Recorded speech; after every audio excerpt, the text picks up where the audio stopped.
وسهلا فيك في الدرس الرابع من سلسلة تعلم سكتشب. في الثلاث دروس السابقة تعرفنا مع بعض على واجهة البرنامج، الأوامر والأكشنز الأساسية للعمل فيه مثل كوبي وسكيل وروتيت وغيرها. وفي الدرس السابق بدأنا نرسم وتعلمنا على أدوات الرسم المختلفة وعرفنا اختصاراتها وطرق استخدامها. في درس اليوم بنتعرف على التالي: بنتعلم كيف نسوي import لبلان سواء من أوتوكاد فايل أو من صورة، بنسوي تريس على المخطط، وبعدها بنسوي extract للوولز ونضيف أماكن الدورز الويندوز والدورويز.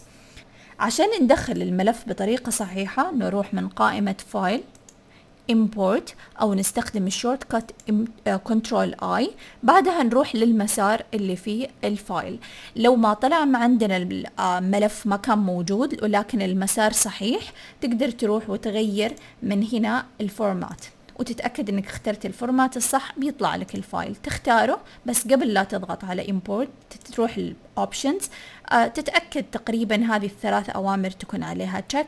البوزيشن على حسب اذا انت بتدخل كذا ملف على الاوتوكاد. الشيء المهم على السكتشب، الشيء المهم انك تتأكد من السكيل، انك تختار نفس السكيل اللي انت اشتغلت فيه. نقول اوكي وامبورت. بعدها بيكون عندنا المخطط موجود بسكيل صح. طيب لو نبغى نسوي الصورة نسوي هذه ديليت، نروح من فايل import أو نستخدم الشورت كات كنترول I، وبعدها نفس الشيء إذا المسار صح وما لقيت الصورة تروح تغير الفورمات وتتأكد إنك اخترت الفورمات الصح، وبعدها تحدد على الصورة. وبرضو من المهم إنك تتأكد إنك تسوي لها import as an image ما هي as a texture، وتضغط على import.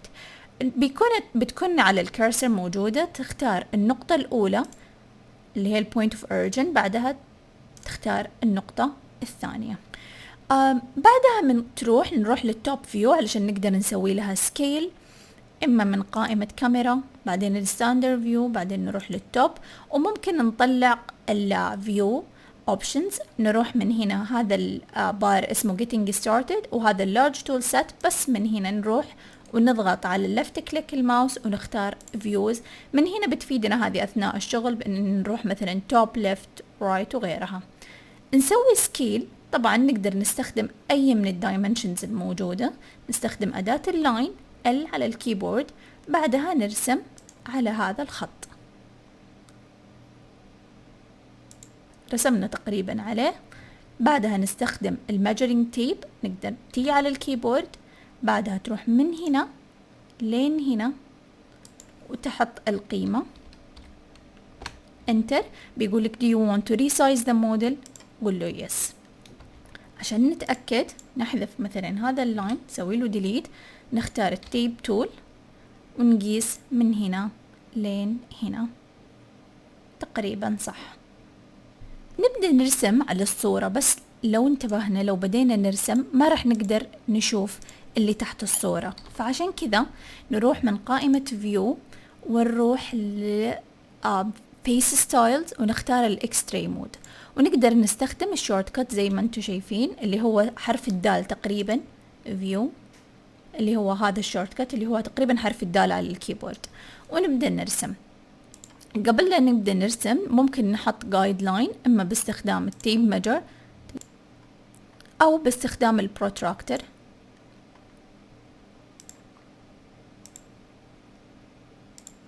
عشان يكون عندك لاينز ترسم عليها، وتقدر طبعا تسوي لها موف وتحركها في الأماكن المناسبة.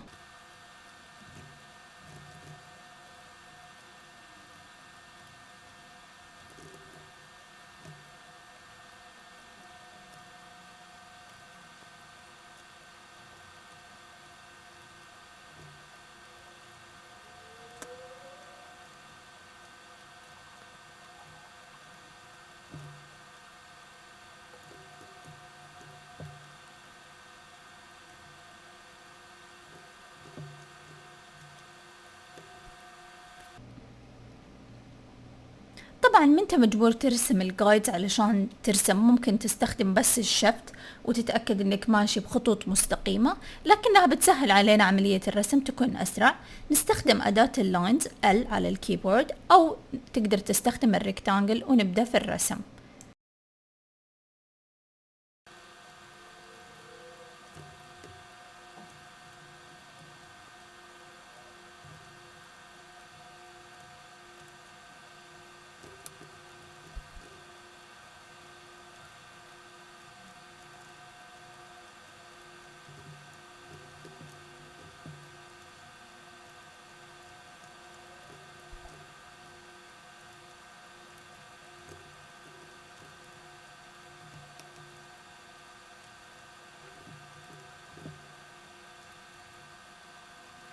بعدها نستخدم أداة الريكتانجل على الكيبورد علشان نرسم أماكن الفتحات.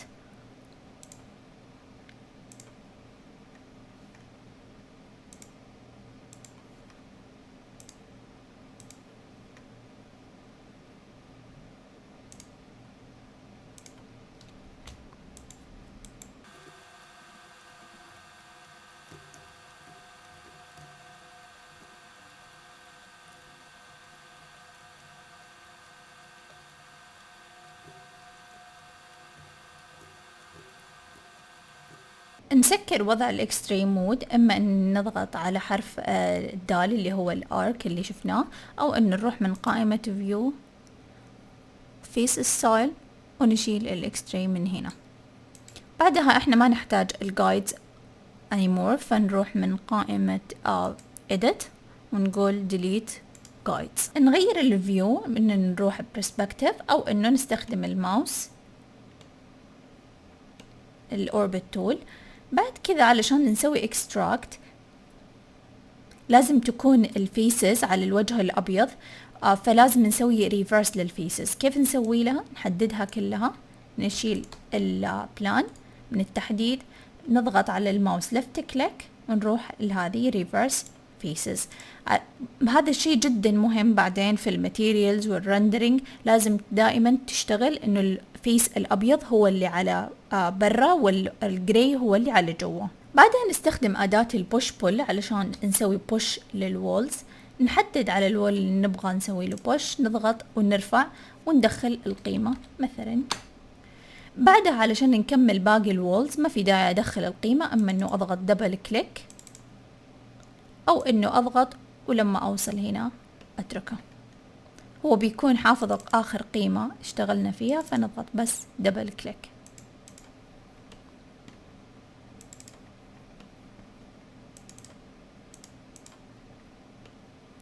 وكذا نكون سوينا extract لكل الوولز. نحدد أماكن الأبواب والنوافذ باستخدام أداة التيب ميجر. نضغط تيب على الكيبورد، نستخدم إما الجايد لاين أو الجايد بوينت. مثلا هنا عندي شباك، أستخدم الجايد لاين وأحطه بعدها القيمة الثانية. بعدها نستخدم اللاين عشان نرسم خط، نتأكد اني ارسم على الاكسس،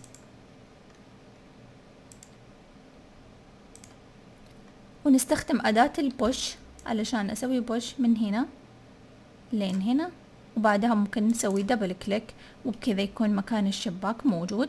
ونكمل هنا نفس الطريقة، ممكن نسوي بوش لهذا القيمة، وبعدها نستخدم أداة اللاين عشان نسكر من هنا إلين هنا.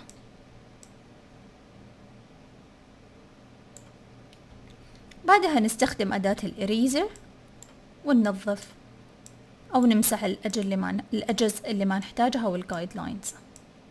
ممكن أروح للباك وأمسح الخطوط اللي ما أحتاجها، وممكن نضغط كي، حرف الكي على الكيبورد عشان يوريني الأجز وأقدر أمسحها، أو لو نسيت الشورت كت من الفيو إيدج ستايل ومن هنا باك إيدجز، إما تشيلها أو تفعلها أو تشيلها. والأبواب نفس الطريقة، نروح من هنا، لو نستخدم جايد بوينتس نستخدم التيب ميجر، مثلا تي النقطة الأولى النقطة الثانية، فأعطاني بوينت. نستخدم أداة اللاين ونرسم خط، نتأكد أن نرسم على الأكسس. بعدها نستخدم أداة البوش، نسحبها لما يقول لي end point، وبعدها نستخدم أداة الإريزر علشان نشيل الخطوط.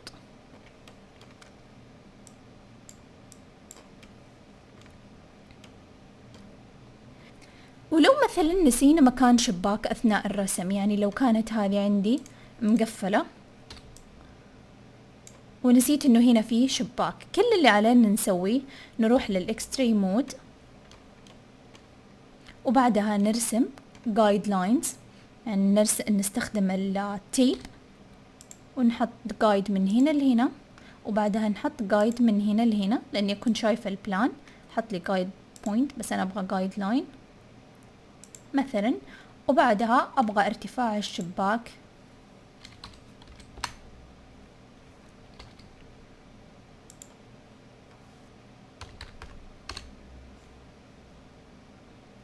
بعدين خط ثاني،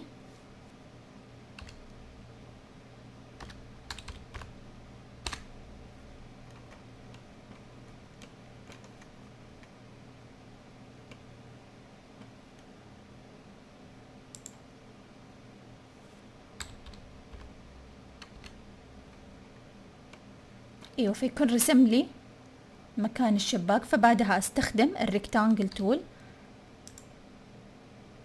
فرسمت مكانه، ونسكر وضع الاكستريم مود عشان نشوف. بعدها نستخدم أداة البوش ونسوي بوش لين الأج، فيكون كذا فتحت الفتحة من قبل حتى لو كنت ما جهزت لها. استخدم أداة الإريزر،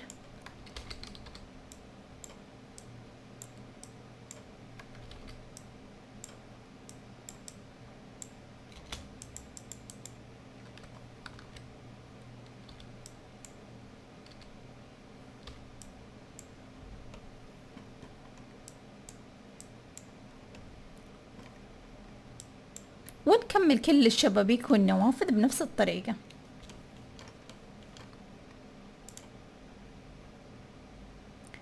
ممكن نستخدم الريفرنس، يعني بدل ما نرجع ونرسم من البداية، يعني نستخدم أداة اللاين. بس نجي هنا، احنا عارفين مثلا هذا شباك أو هنا هذا شباك، فبس نوقف عليه ونروح هنا، فبيعطيني زي ريفرنس انه هذا مكان الشباك. فبعدها نرسم بس لاين، وبعدها نروح مثلا للأج الثانية اللي هي هنا، بس نستنى عليها شوي ما نضغط. نجي هنا يعطيني جايد زي ما انتم شايفين على السكرين في داش لاين، فكذا نكون رسمت مكان الشباك الثاني بدون ما ارجع اقيس. بس نستخدم أداة البوش،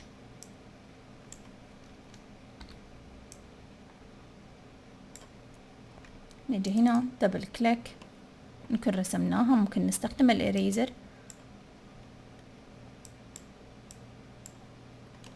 ونفس الشيء الأبواب. يعني مثلا عندي هذا الباب، نروح لللاين نوقف عليه، فأجي هنا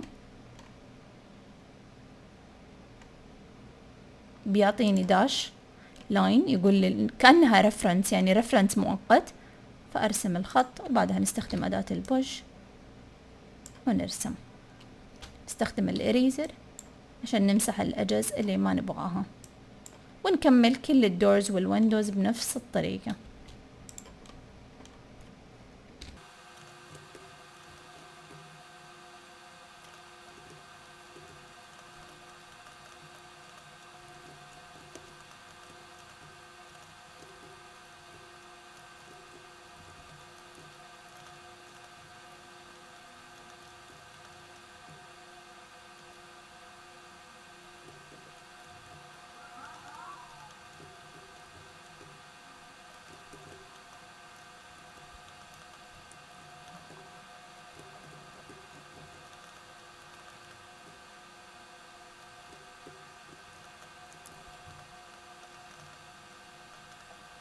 وبكذا نكون خلصنا الرسم وجهزنا أماكن الشبابيك والأبواب. ممكن ننزل الأبواب والشبابيك as a component أو groups من SketchUp 3D Warehouse، وبعدها نسوي لها سكيل نحطها في المكان المناسب. وبكذا نكون وصلنا لنهاية هذا الدرس. أتمنى يكون الشرح واضح وبسيط. لو عندك أي سؤال أو استفسار بخصوص هذا الدرس أو الدروس اللي قبل كذا، اكتب لي إياه في التعليقات. ولو ما كنت شفت الدروس السابقة، أنصحك إنك تشوفهم كلهم عشان يكون عندك solid foundation تبني عليه كل اللي جاي. في الدرس القادم إن شاء الله بنتعلم كيف نرتب الفايل، وكيف نسوي جروب وكومبوننت، وإيش الفرق بينها. أترككم أنا هنا، في أمان الله.